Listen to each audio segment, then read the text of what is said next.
سلام علیکم داملا. وعلیکم السلام ورحمة استاد شما درست ناز. الله. الحمد لله.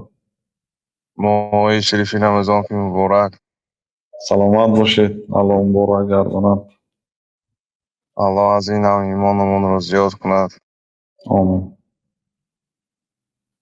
داملا یک سوال بود. ما در همین مسافری کار میکنیم، راننده ماشین کلان. الحمدلله همین دویم روزه هستیم.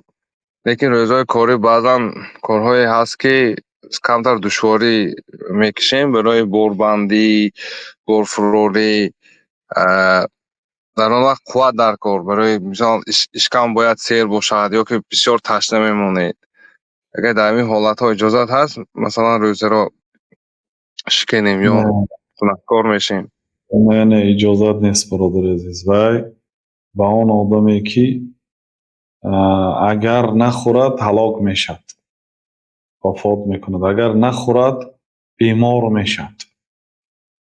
اما مشقت، بله شما مثلا در سفر هستید، در باربرداری کار دارید، گرسنه میمانید، عذاب میکشید. لیکن عذابی که طاقتش برداشت کردن ممکن. اولش این علاج ها دارد. یعنی میتونید در ماه رمضان ساعتی کاری را کم کنید، میتونید به دیگر نمودی کارها گذارید. مقصد گویید که من فقط رانندگیشه میکنم و باربرداریشه نمیکنم در ماه رمضان. کمتر میتونید برای خودتون سبک کنید، ساعتی کاری را کم کنید. اگر چنده که مزدتون همین ماه کم شودم، الله تعالی از دیگر طرف میرساند فیض و برکت ماه رمضان.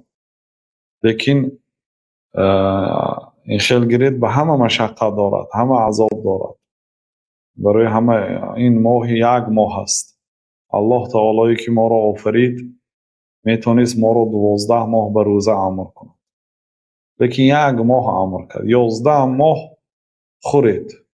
یک ماه همینم برای فایده شما هست، برای فایده سلامتی شما هست. خوردن و نوشیدنتون الله تعالی به نظام در آورده است.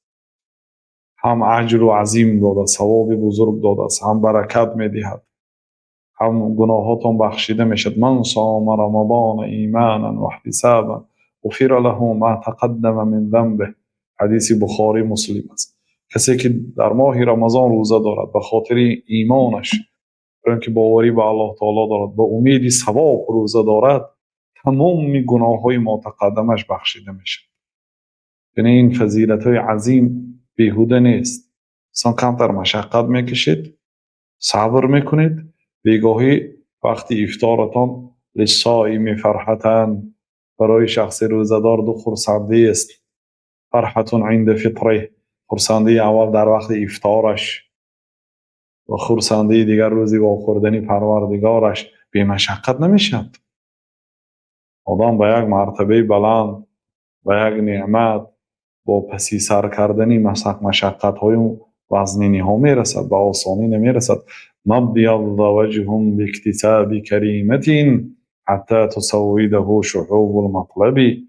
تو یک روی رو بینی که امروز روی سفید باشد، روی با آبرو باشد، دان که او روزهای سیاه را سپری کردگی هست. یعنی به راحت و استراحت به این درجه رسیدگی نیست.